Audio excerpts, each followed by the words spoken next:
Good afternoon. The students are joining from home. Can they hear me too? Yes, madam, we can hear. All right. Okay. Right. Good. So let's start today's lecture on applied anatomy. This is actually a lecture concentrating on applied anatomy of the spinal cord. Right. This is revisiting anatomy that you already know. Okay. The nervous system, as you know, has a number of components: the central, peripheral, and the autonomic nervous system. The central nervous system again consists of brain and the spinal cord. Okay, so today we talk of the spinal cord mainly. The spinal cord starts from the cervico-medullary junction or at the level of the foramen magnum, and then it continues in the spinal canal. Right, it is housed inside the vertebral column. Right, there's a canal called the vertebral canal. It is also called the spinal canal, and you find the spinal cord there. It has regions: a cervical, thoracic, lumbar, sacral, and coccygeal region. Right. So there are a number of regions identified in the spinal cord, just like in the vertebral column. In the spinal cord also there are regions. So this is the vertebral column, and inside you get the spinal cord protected by the bony vertebral column. So people online can't see the slides. Oh, they can't see the slides.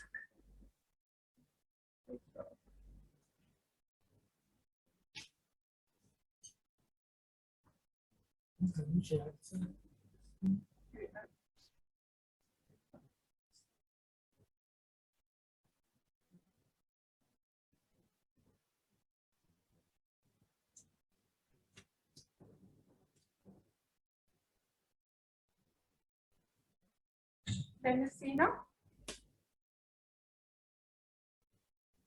Students, I suppose you can see. Yes, madam, we can see now. Can see. Okay, I suppose. Okay.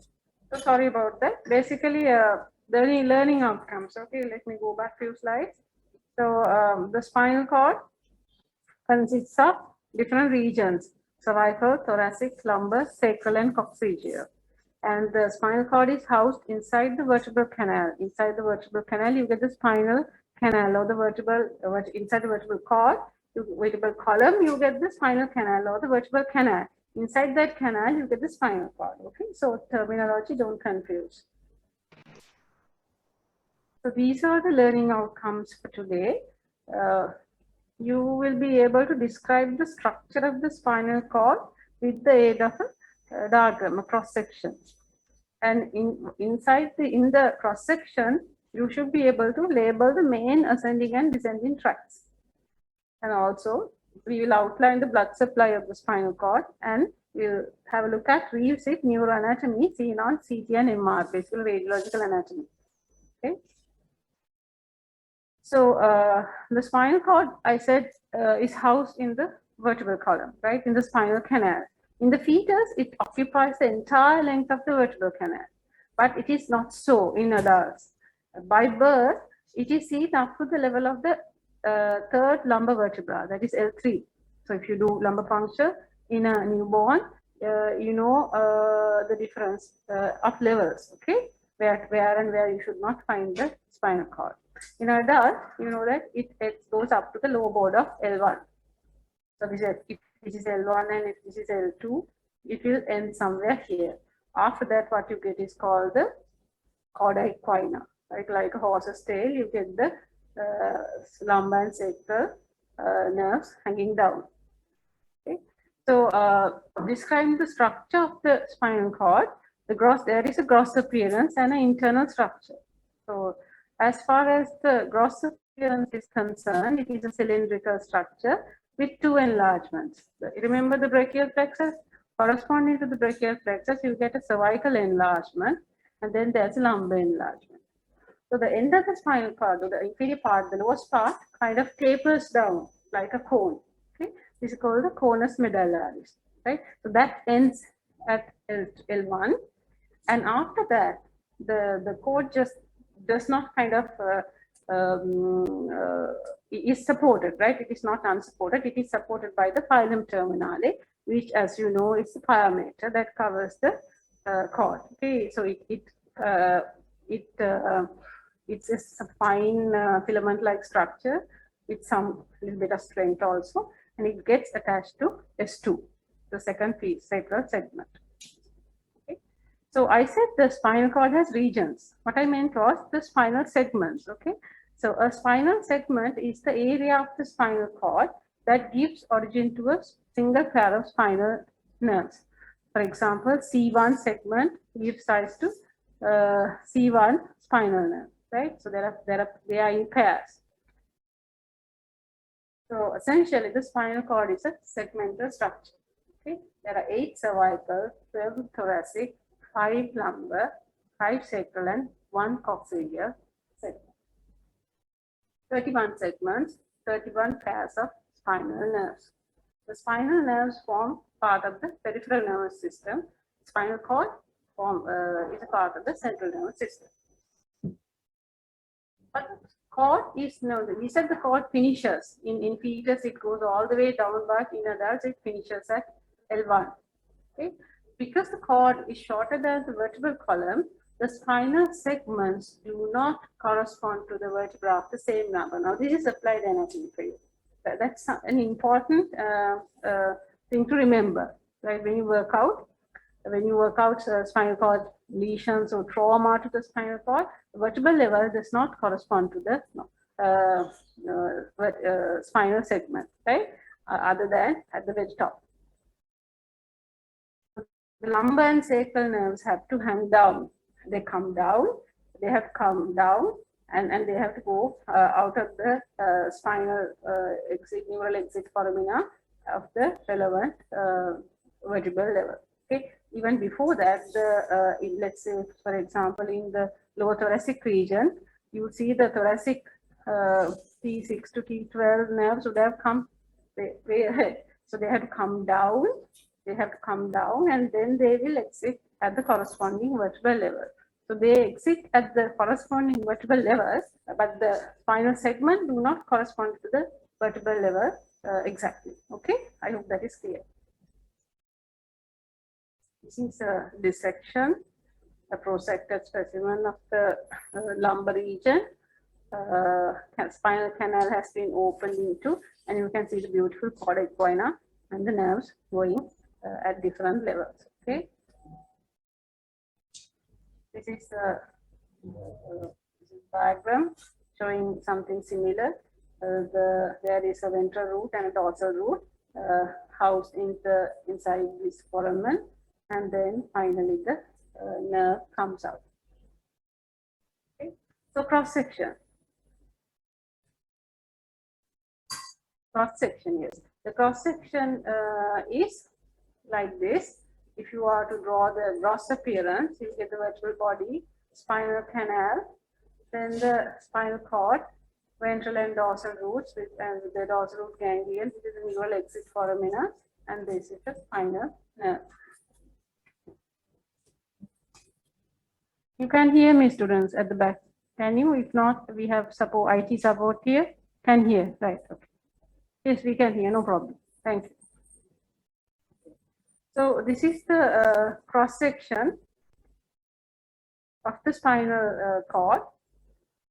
There is an anterior space here, which is called the anterior median fissure, and then there is a longer thin sulcus, which is called the posterior median sulcus. So when you look at the internal structure, there is gray matter and white matter. The white matter is outside, gray matter is central. Right? The gray matter, central gray matter, takes the shape of H. Okay, H, it is H shape. There are 2 posterior horns and 2 anterior horns. Okay, so and then in the midline, the 2 right and left halves are connected by gray commissures. The gray matter, as you know, has cell bodies. White matter has the nerve fibers. I hope you know all this. I hope you are not bored, because I'm repeating a lot of stuff that you already know, right? Okay, so all of you should be very familiar with what I'm telling. So if you look at the posterior horn of the the gray matter, the posterior horns have some important areas. The most posterior part is a gelatinous area. If you remember, it is called substantia gelatinosa. And then there are two nuclei, nucleus proprius and nucleus dorsalis. The anterior horn, as you know, is concerned with motor supply, right? It has nerve cells that innervate muscles. There are different types of cells. The largest cells are called the alpha motor neuron. The alpha motor neuron is the one responsible for, or it's the one that is concerned as the low motor neuron. Okay, so you have alpha motor neuron, and then you have other types of neurons also, A gamma type, and so on. The alpha motor neuron and its axon that goes out in the spinal nerve is called the low motor neuron. So alpha motor neuron, the cell body, and the axon form the low motor neuron. So you know your upper motor neurons and low motor neurons, okay? So the cell bodies of the low motor neurons are found in the anterior gray horn. That is important, okay? So if there are certain disease processes that affect or that attack the anterior gray horn, so you will have the problems with your low motor neuron supply, okay? Right, so there also in the anterior gray horn, you have, very organized arrangement. Things are not haphazard. The skeletal muscles, limbs, the phrenic nucleus, body, axial part of the motor supply, and the skeletal muscles of the trunk and neck, those are very nicely organized. They have representative areas. There is a lateral gray horn, if you remember. It is not seen throughout. It is in only certain areas, from CA to T1 and L1, L2, L3 segments. You see the lateral gray horn, and these contain the preganglionic sympathetic nerve cells, the cell bodies of preganglionic sympathetic. You remember the postganglionic, for example, were found at the superior cervical ganglion and so on. The preganglionic ones are found in the lateral gray horn, right? Then there is a similar group of, there's a small segment in the lateral gray horn from S2 to 4, S2, 3, 4. This is not parasympathetic, these are parasympathetic nerves called parasympathetic. This is called the parasympathetic gray column, right? Okay. The main one is the sympathetic, and then additionally in the sacral segments you get preganglionic parasympathetic nerves also. Sometimes this is called the lateral mass from C8 T1 level to L2 L3 level, right? So let's get down to the cross section and identifying the ascending and descending tracks. It is very difficult. No point just I can just show it to you and tell this is this, this is this, this is it. It won't make any sense. So let's briefly revisit, because time is limited. I'll quickly revisit each and every important tracks just for you to remember. Then we will see where they are arranged in the cross section. Okay. So you have ascending tracks, descending tracks. Now, if I ask, what is this? Now, this is a very colorful diagram showing this track. There are main tracks and small tracks also. If I ask, what is this? Would you know? Can you tell me what is this? The yellow one. What is this? The track colored in peach color, and then this red one, this one, that one, this one, right? If you know, that's good. But if you don't know, at the end of this lecture, you will know, okay, the main ones, right? So let's take a look. Basically, what is a tract? You know what a tract is. You've been doing 2 weeks of neurology module. A tract is neuroanatomically, a tract refers to a group of fibers of the central nervous system that have a common origin, a common cause, termination, and function. So they share a common origin, common cause, common termination, and a common function. So that is the basic idea of a tract. Okay. So there are ascending tracts which ascend to the brain from the spinal cord. Then there are descending tracts which descend from the brain to the spinal cord. Okay. So essentially, the ascending ones take information, they're sensory. The descending ones are motor. Okay. Right. So if you want to know in detail, you should, right? You need to know for a given tract, how does it arise? What does it convey? what is the arrangement, first order, second order, third order neurons, or upper motor, lower motor neurons, so on for descending tract, and what are the levels, important levels. Does it cross over? Because it's very clinically relevant. Does it cross over? And if it crosses over, at what level? Is it at the same level or above, below? Because lesions can above the the level of crossing can have symptoms on the opposite side. So it is very important, right? So you need to learn all that. For today's lecture, we have to focus on cross-section of the spinal cord, right? Right.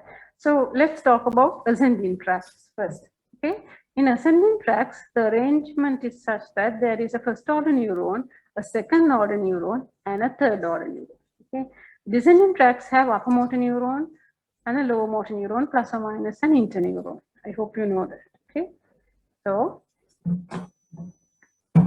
this picture shows, this diagram shows, this is half, okay, half of the, one half of the cross section of the spinal cord showing the ascending tract. The other half in this diagram had descending tract, so I cropped it for the time being. Okay, so let's concentrate on this side. So this is the central canal, and this is the posterior white column. This is the lateral white column. This is the anterior white column, right? So anterior anterolateral is this, posterior is this, right? The lateral columns, anterior columns, and the posterior column, right? The lateral column and anterior columns are sometimes called anterolateral columns. Sometimes some books use that name, right? So in the lateral columns, you get the spinocerebellar tracts, the posterior spinocerebellar tract, the one in blue, and the lateral and the anterior spinocerebellar tracts.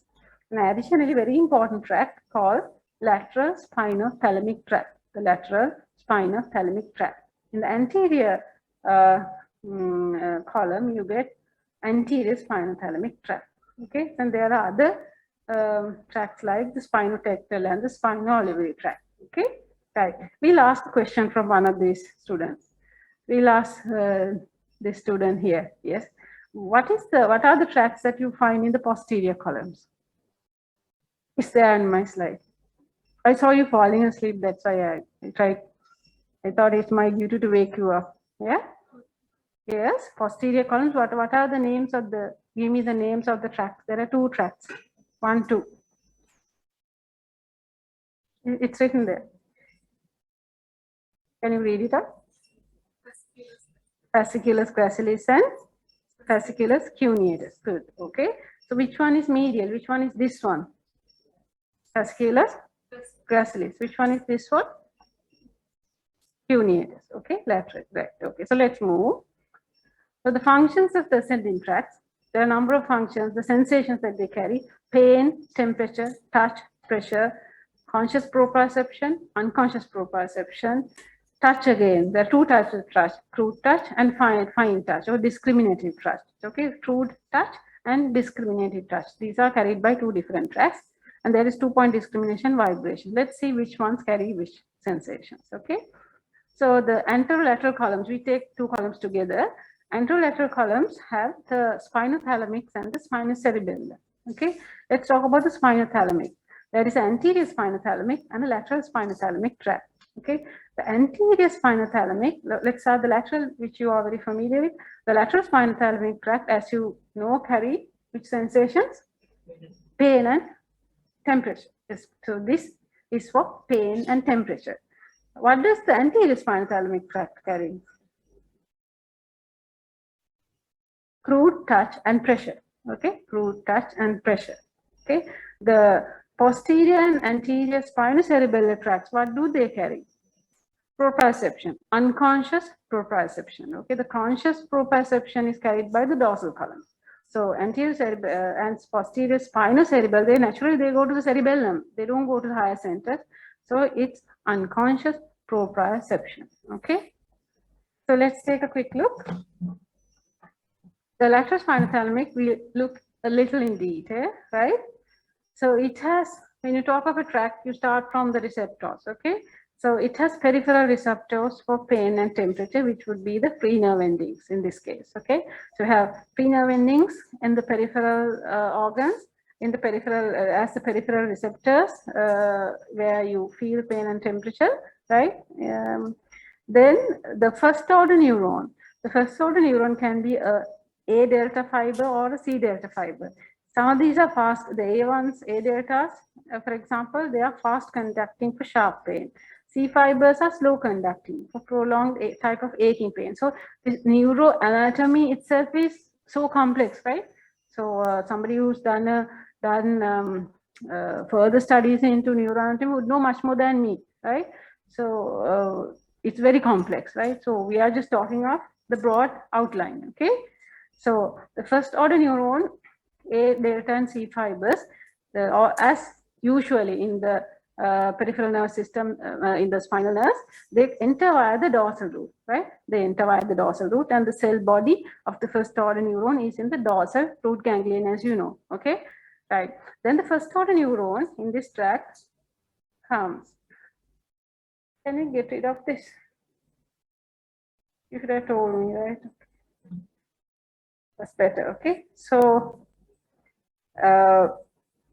here comes the first order neuron. This is dorsal root ganglion, and it enters posteriorly, right? And then it synapses in the substantia gelatinosa, okay? With the second cell body of the second order neuron, okay? The second order neuron crosses over to the opposite side. It crosses rather quickly across one segment. It does not ascend or cross obliquely, it just crosses over one segment, right? Okay, so it crosses to the opposite side and then forms the lateral spinothalamic tract in the lateral gray column. Then it ascends. It's an ascending tract. It ascends. The first ones to come would be the fibers coming from the sacral segments, isn't it? So the sacral segments will come to the most lateral part of the tract, right? Like when you get inside the bus, and I don't know how you all do that, but usually if you are a civilized group of people, the first people who come will go and sit at the very back, and the next people will come at the next seat, like that, you know, in a very odd like that. The nerves come and then they go to the periphery, and the next one goes to the next, so much, so and so much, so that the cervical ones would be the most medially arranged. Okay, so there is segmental arrangement within the tract also, right? So the second order neuron goes to the VPL nucleus of the thalamus. So at this level, crude pain and temperature is felt, but the localization is poor and dull, right? So emotional reactions are initiated at this level itself, but the exact localization is poor until the third order neuron reaches the higher centers, the postcentral gyrus mainly, okay? And in the cerebral cortex, I will not go into detail. You know that there is again somatotrophic arrangement according to the sensory homunculus. So this is what I said. The ones which came first, this is the lateral temperature pain. This is the lateral spinothalamic. This is the gross crude diagram. Okay, touch temperature would be somewhere here. So they come and they go to the very lateral part, and the cervical will be here. Okay, this diagram is not very good. Just concentrate on the segmental arrangement only. Okay. So what about the anterior spinothalamic tract? How does it differ? It differs in the sensation that it carries, light touch or crude touch and pressure. And there's another difference. It crosses very obliquely over several segments. Okay, so it carries different type of sensations and crosses over several segments. And then it is obvious in the anterior column, lateral at anterior gray column, the white column. Okay, and it's called the anterior spinothalamic, not the lateral spinothalamic. Right. And one thing I did not tell you is that once it goes to the medulla, these two tracts, they are jointly called the spinal lemniscus, not the medial lemniscus, the spinal lemniscus. The medial lemniscus is related to the dorsal columns. Okay, so do not confuse that. And they synapse in the VPL nucleus of the thalamus.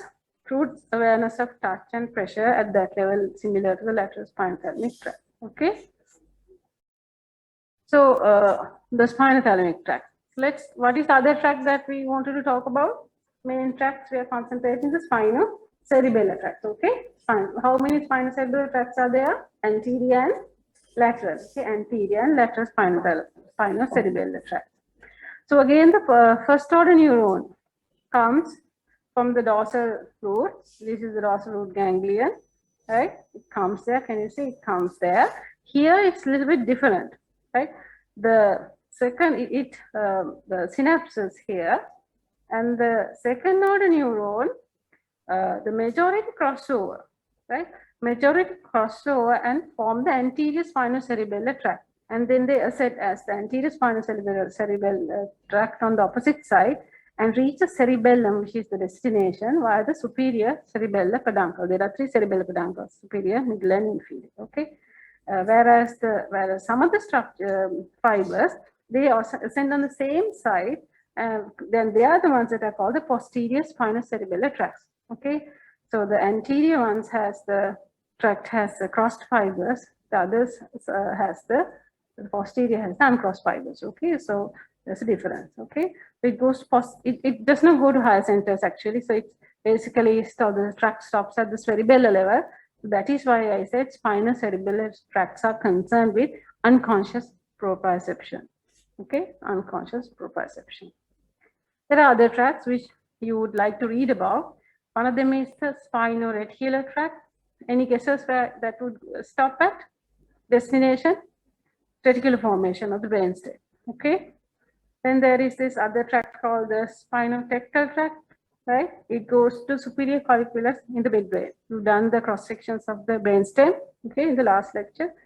And then there's another tract, the spino-olivary tract. It goes to the inferior olivary nucleus of the medulla oblongata. And of course, there's a third order neuron which goes to the cerebellum. These slides I have uploaded into the LMS. So I'm concentrating on main tract. So just read about these tracts also. And if your lectures in the module are concerned with any of these tracts, you go back to the lecture and read them. Okay. So let's move on to the dorsal columns. Fasciculus gracilis and fasciculus cuneatus, right? Medially and laterally. These are the two tracts. The gracilis, cuneatus, right? Carry fine touch, proprioception, and vibration. Okay. There's a first order neuron, a second order neuron, and a third order neuron. The first order neuron comes and it does not synapse, but it ascends. Okay, it ascends. It ascends in the fasciculus gracilis, the sacral lumbar and lower six. That is why it's medial. And the cuneatus contains inputs from upper six, thoracic, and cervical, like the segmental organization again. Okay, and then they all ascend, right? They ascend. And where is the second order neuron? You drew the cross sections of the medulla. You would have drawn the nucleus gracilis and nucleus cuneatus. So that is where the cell bodies of the second order neuron are. They synapse there, and then they cross over in the medulla. This is called the sensory decussation. The crossing over is on this at the level of the sensory decussation, and then they ascend as the medial lemniscus. To the VPL nucleus again of the thalamus. And from there, the third order neuron goes to the higher centers. Okay, so this is now going to the higher centers, and this is conscious proprioception. Okay, conscious. Okay, right. So this is the arrangement again. So there are three main proprioceptive pathways that you will know by now. One of them is the dorsal columns, which we just spoke. They reach the thalamus and then the cerebral cortex and reach conscious proprioception. And the spinocerebellar tracts, which do not reach consciousness because they stop at the cerebellum. And of course, your afferent arc of the stretch reflex, which I'm not going to talk. Okay, so just in summary.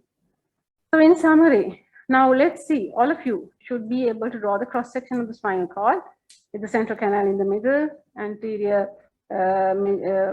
midline, you know, the fissure and the sulcus, and then the gray horn, posterior gray horn, anterior gray horn, and the gray commissure here, and then the posterior white column, lateral white column, anterior white column, and place your important tracts. Okay, I'm sure you can do that now. So quickly, let's go to the descending tracts. Lateral white column, you get the lateral corticospinal tract mainly. Anterior white column, you get the anterior corticospinal tract. And again, there are other tracts. Okay, so the descending tracts have upper motor neuron, lower motor neuron, plus or minus an interneuron. Okay, so the corticospinal tract starts from the higher centers, the motor cortex, as you know, but that is not primary motor cortex, is not the only input. Okay, the pyramidal cells. There are inputs from secondary motor cortex, area 6, and in the even from the postcentral gyrus. Okay, so it's complex again, right? If you read up, you will find that it is so connected, right? But they all descend down. So this is the motor homunculus again, right? Which you already know. They descend initially in the coronal radiata, then in the internal capsule, then they come into the crust of the. They are found in the crust of the midbrain, then pons, and then in the pyramids of the medulla. Okay, so at the same side still. At the medulla, after the pyramids, following the pyramids, they cross over to the opposite side as the motor decussation. Okay, all cross except for about 10%. So those 10% form the anterior corticospinal tract in the anterior white column. So you have another tract now in your anterior white column. The ones that crossed over, here they crossed over. Once that crossed over, they cross from here to here, here to here. They form the descending tract, the corticospinal tract, which is in the lateral white column. Okay, right? Right. So applied neuroanatomy here, lesions of upper motor neuron type lesions, right? Above the level of the decussation will result in contralateral sides. Below the decussation will result in ipsilateral sign. Okay, so that is all this anatomy. This is the application. Okay, right. So there is reticulospinal tract, cerebrospinal tract from the head nucleus, and vestibulospinal tract. We finish at 2:15, right? Okay, right. So basically, those are the tracks. So we've done with describing the cross-section of the spinal cord, right? Structure of the spinal cord in relation to cross-section, and drawing the cross-section with tracks. Any questions so far? Any questions for from the students who join? You can easily ask questions by sending a message to the chat if you like. Okay. Okay, right. So let's move on to blood supply. First, we'll look at the blood supply of the spinal cord, because that is also important. You might think why we are not doing anatomy, we are doing applied, in the applied sciences stream and doing clinicals. Why do we need to know this? Because it's important. Have you ever seen a patient with a spinal cord infarct? There are patients who get spinal cord infarcts, right? I'm sure if you look around, you will see. Right? There are the spinal arteries, just like the middle cerebral artery in the brain, can undergo thrombosis, right? And there are patients with spinal cord infarct. And have you seen patients, once you do your radiology appointment, you might see there are spinal AVMs, arteriovenous malformations. Okay. And then they go and embolize these things. Sometimes you end up with infarct as a complication also. Okay. Right. So blood supply of the spinal cord has applications. So spinal cord is supplied by anterior and posterior spinal arteries. Right. These arise from the vertebral artery. Remember the vertebral artery? We'll touch on the blood supply of the brain at the end, right? So from the vertebral arteries, you get, these are the vertebral, basilar, okay? The two vertebral arteries, you get two anterior spinal arteries. They come, they're funny arteries. They come and then they join together, right? And then they go in the anterior midline fissure, okay, anterior, right? Whereas the posterior cerebral arteries, they don't join. They remain posterior, okay? So there are two posterior and finally one anterior spinal artery, okay? So anterior spinal artery is the main artery. It supplies about 2/3 of the cross section of the spinal cord. Okay, posterior supply, posterior 1/3 on each side. Okay, so as you would know, the vertebral artery obviously will not be able to give blood supply to the whole of the spinal cord, because it goes all the way up to the lumbar level, right? So it is reinforced by segmental arteries at cervical and thoracic and even lumbar levels. Okay, these are called radicular arteries. Deep cervical arteries will give, intercostal arteries will give radicular arteries, and in the lumbar region, the lumbar arteries will give radicular arteries. These are tiny arteries. I've seen angiograms, like, they're tiny arteries, like hairpin-like arteries going. But there is always one artery, which is bigger than the others, which dominate. And this is called artery of Adam-Kiewicz, or the arteria radicularis magna. If you embolize that, you are in trouble. Okay? right? So yeah, these are the little, see, this is the anterior spinal artery.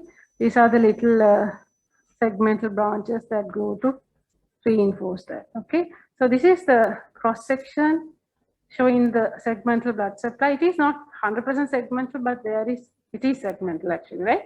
So 2/3, 1/3.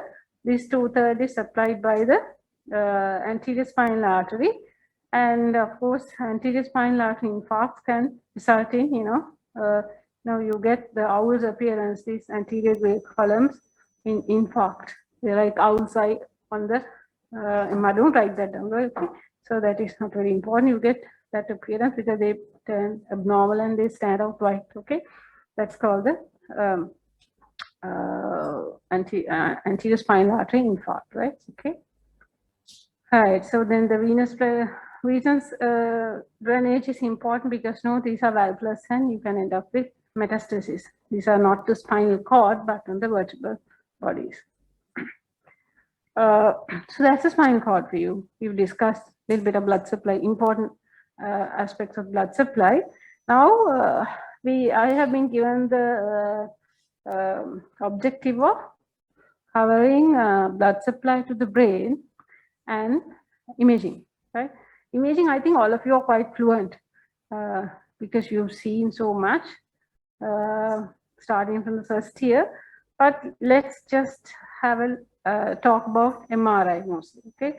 So imaging can be done in brain, imaging mostly can be done by CT scan and MRI scan.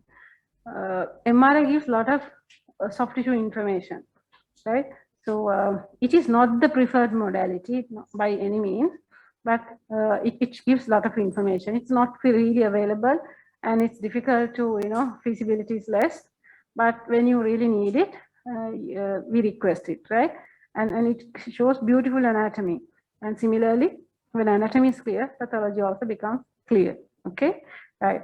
So this is a midline, this is MRI scan. There are different sequences. So if you go inside MRI machine, if I am imaging you, right, I can first do one series of images in T1. Then I do another series of images in T2. Each one will take about 2 minutes, 1 to 2 minutes. Then flare. Like there are different, these are called sequences. So it is the same person, same brain, same structures, but they will appear in different colors. Like, okay. So this is because the weighting and the factors and the technical parameters are different. So the tissues behave differently when you change the factors. Okay. So much so that in T1 weighted image sequences, images, the CSF appears black, hypointense. Okay. In T2 weighted images, CSF appears which color? White. So is this T1 weighted or T2 weighted? This is T2 weighted. So this is MRI, brain, axial, T2 weighted. Okay. MRI, brain, axial, T2 weighted. Right. If you know that, that's good. Okay. Even if you don't know the T2 weighted, that's fine. But just keep it in your head. Right. T2 weighted, T1 weighted. Then there are other sequences. There's one called flare, where you attenuate fluid, normal fluid. You suppress the normal fluid. So it's like a T2, but you suppress the normal fluid. So the normal fluid looks black. But if there's edema fluid, that will not be suppressed. So you separate the normal from the abnormal fluid. Like that, you can work out sequences, right? Just keep it in the back of your mind. May become necessary when you become house officers. Okay, not at this level, right? Okay, so anatomy, I don't know whether this is really necessary to show you the anatomy because I'm under the impression that you are very good at it. Okay, so this is the midline.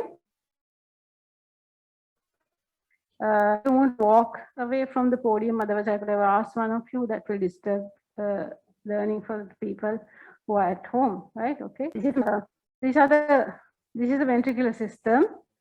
Anterior, this is lateral ventricle, anterior horns, okay, and then these are the posterior horns, right?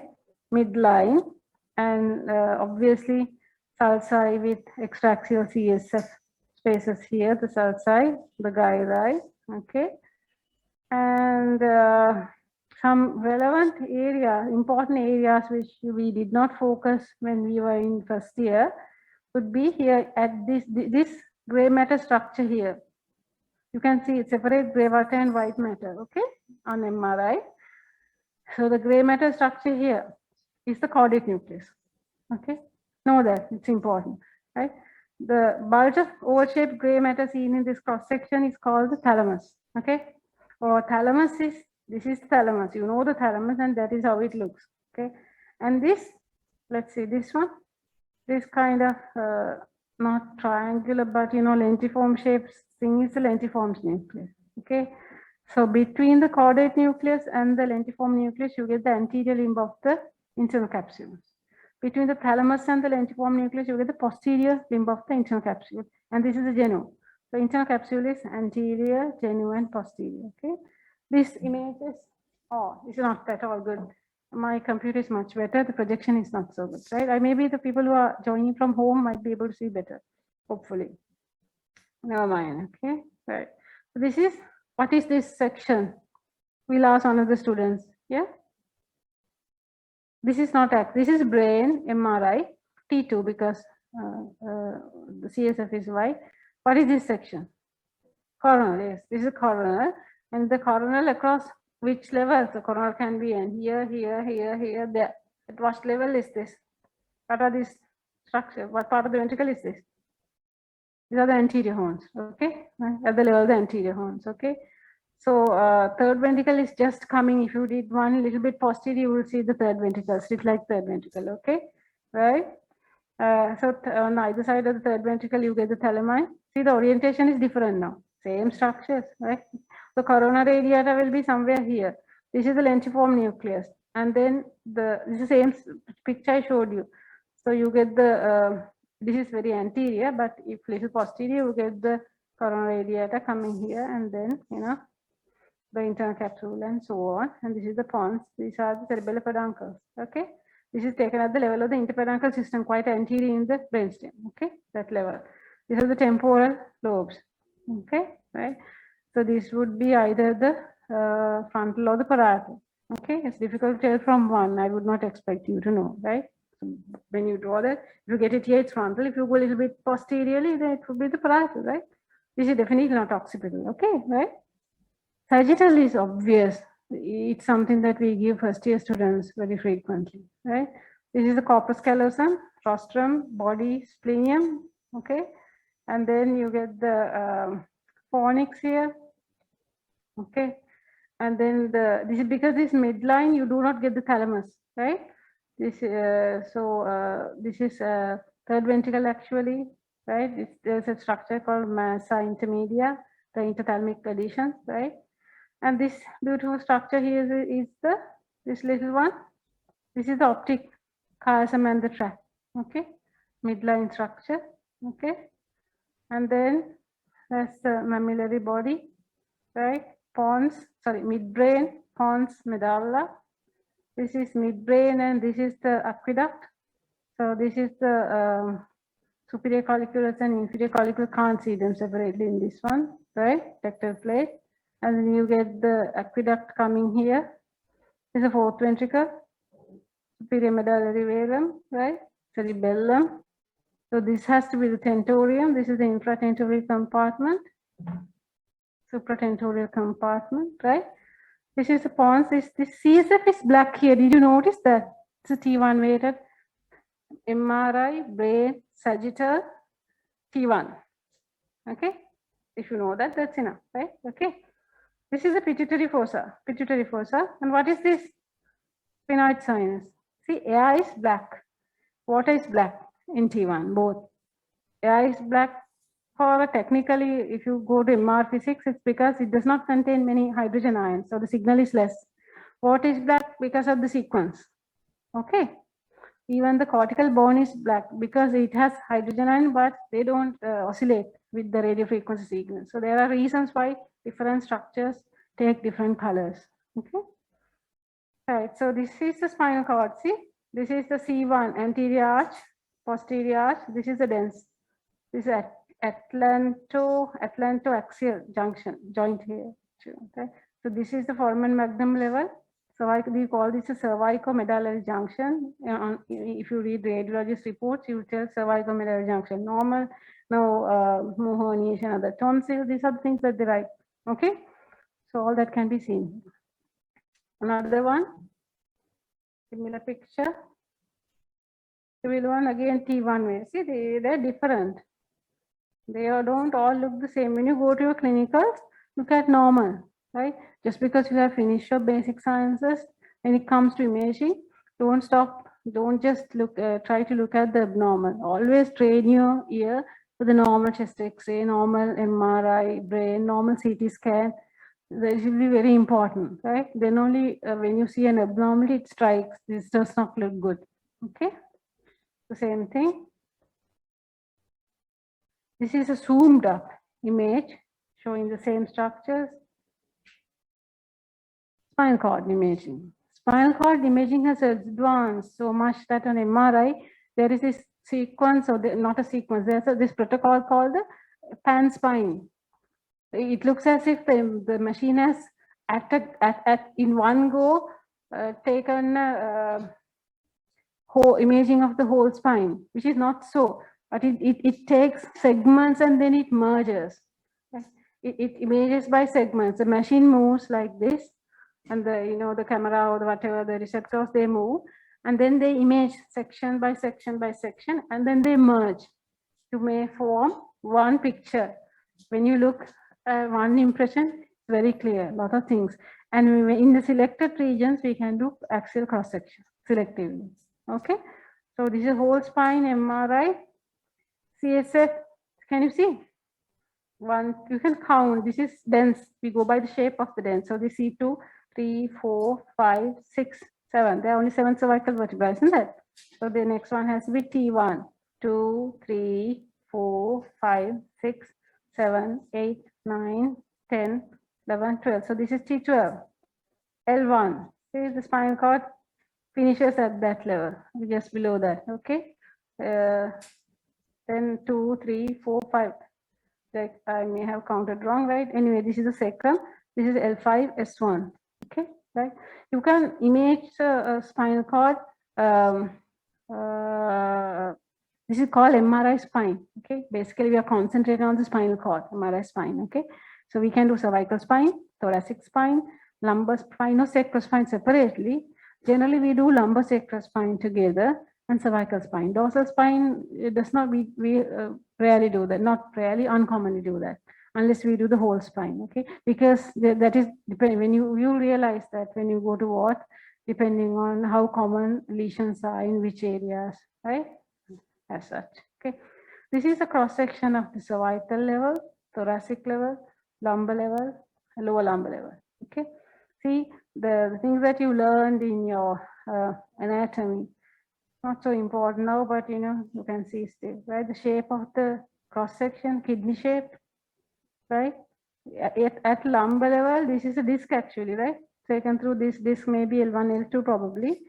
The shape is like this. If this kidney shape is not there and if it is bulging, it's a disc bulge. Okay, so the shape is important. Maybe not for you, but for the radiologist. Okay, right? Yeah. Cross section. This is at the cervical level, the spinal cord. We can actually see. I don't know. Yeah, you can see. Not so bad, right? This white thing, can you see? This is anterior. This body is anterior, vertebral body, the posterior. So anterior gray horns, posterior very, very not very good, right? But you can just faintly see, right? If there is a spinal cord anterior infarct, you will see this white, like owl eyes, like that. Okay. So don't think about those things. Just you see, and its diagram is not so good, but generally you see the roots, and you definitely see the exit foramen. See, because this is bone and this is soft tissue, right? So you see the foramen. Sometimes when these foramina are narrow, we see actual the nerve being compressed, or the possibility of a nerve being compressed. Okay, this is the spinal canal. This is CSF in the subarachnoid space in the spinal cord, white color. Again, T2 weighted. Okay, axial spine, T2 weighted, cervical spine. Okay, like that. This is enlarged for you to see. Sacrum, L5, L4. So lower lumbar level, I have magnified for you to see. Intervertebral disc, you can see details actually, you know, the centrum and the annulus, you can see separately, right? Very well fluid. When I start talking about radiology, I go on and on, right? Right. So this is fluid T2, okay, CSF T2. There's a lot of fluid here, right? So this is a normal color on T2, good hydrated intervertebral disc. But here these ones are different in color. They've desiccated, right? They are degenerating. So there are degenerative changes. So from the color you can tell. And look at the height, nice height. You know what happens to intervertebral discs as they go down? They become fairly large, isn't it? But here this is very small, narrow. This should not be the case, right? So this height is reduced, desiccated, less water, and it's bulging out. Can you see this herniation? And this is actually the anterior dura, right? But then sometimes you see it compressing on, especially in cross section, crossing on a particular nerve, and you know which nerve goes at this level. So you can tell this is posterior lateral disc perhaps compressing on the traversing S1 nerve root like that. Okay, so information can be interpreted. A lot of information from MRI spine. Okay, let's move. I'll take 4 minutes. Blood supply of the brain. This is just slides from selected slides from your first year lecture. All of you have been given the link to basic science stream neurology module. We are now in a module system which you did not have. You all are 17 batch, right? So the module 8, we have 8 modules. We have 4 terms. Fourth term has 2 modules. The last module is called neurosciences head and neck, the same thing that you learn, but more organized in a more different kind of, it's a different approach, right? Because anatomy physiology, there is a lot of sequencing. So, and it's nicer than what you learn. So everything is there in a nutshell. The module is just finishing. We upload as we go on. So the last final bits are not there. There is a radiology lecture done by me and Dr. Sahan if you want to listen, right? And I think it's uploaded. Some of the lectures are not recorded ones are not uploaded because they're too big. Right? So if you need anything, we can make it visible to you. Just let us know. Okay. So blood supply of the brain, arterial supply, supplied by 4 vessels. You request a 4 vessel DSA. Go to a radiology department, go to DSA room and see a 4 vessel DSA. All of you must see it's done every morning. Okay, 4 vessels. So there are 2. The 4 vessels include 2 internal carotid arteries and the 2 vertebral arteries. But 2 ICA, 2 vertebral arteries. Okay. The internal carotids form the anterior circulation. The 2 vertebral arteries join together from the basilar, and then there are the branches. This is the posterior circulation. So it's the anterior circulation and the posterior circulation. And anastomosis at the circle of Willis, which is not functional in majority of the population. I can't remember the exact percentage, but maybe 25% only have complete circle, right? So in majority, most of you, either the right side A1 segment or the anterior communicating or the posterior communicating, one of them might be missing, one or may, right? Okay, it's not complete in majority, right? Right. So the internal carotid artery, I'm not going to go into detail like branches and so on, ophthalmic branch, PCOM, anterior choroidal. We will not talk of those things, right? The terminal branches are the ACA and the MCA, anterior cerebral and the middle cerebral. So this is a digitally subtracted angiogram. This is non-subtracted conventional angiogram, just to show you the bony landmark in a frontal view. You can see this is a frontal view, right? So this is the internal carotid artery. It has segment, cervical, goes through the petrous bone, called the petrous segment. And we do, because this is anterior view, you do not see that siphon, right? That is seen on the lateral view. When you look from the anterior view, these are the terminal branches. You get the anterior cerebral artery, which goes more medially, and then there's a laterally there is a middle cerebral artery. So MCA and the ACA are the terminal branches of the internal carotid artery. This is the lateral view. See, this is beautiful. I'm sure all of you can identify this. This is the cervical segment. Petrous, through the petrous bone, you get the petrous segment, and in the cavernous sinus, you get the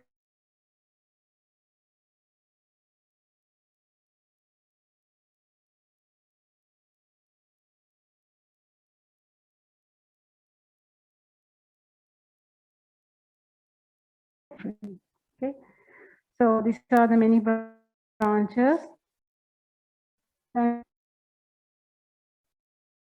this is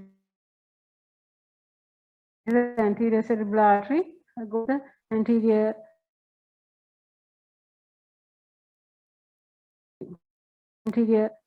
medium, the pericallosal artery and the callosal marginal artery. And then this one, the pericallosal goes here, follows the cingulate gyrus. More important is the supply area for you. So it runs in the longitudinal fissure. This it supplies this area. Okay, this is the medial surface. Medial surface of the cerebral hemisphere. Here up to this the parieto-occipital sulcus. Okay, up to this level, it supplies the whole thing. So this includes motor cortex and the sensory cortex, but because of the motor homunculus, mostly the leg area. Okay, this is not all. In the over the lateral surface, it kind of spills over to 1 centimeter strip. Okay, it goes back that way, right? So that is, it curves back over the corpus callosum. It is supposed to anastomose with PCA, but I don't know the relevance of that, clinical significance of that, right? It gives branches to the medial cortex, plus about approximately 1 centimeter strip of the lateral cortex also, lateral surface of the brain, right? And all the way up to the parieto-occipital sulcus. Basically, the area concerned in the leg area, right? It has other branches. There are central branches, perforating arteries. It supplies the internal capsule also. Okay, the MCA or the middle cerebral artery. You have another lecture now. What is the lecture? Prof. Chang is coming. All right, has it started?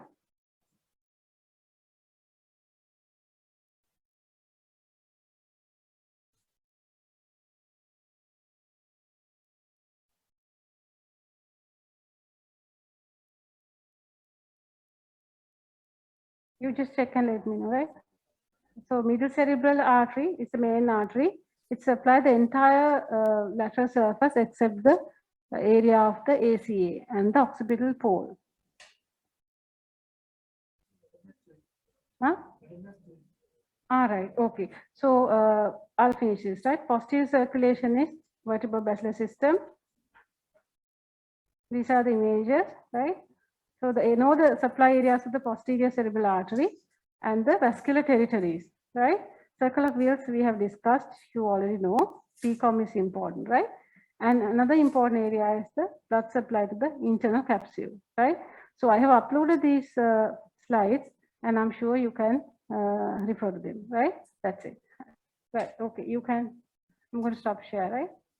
You have to stop anything here.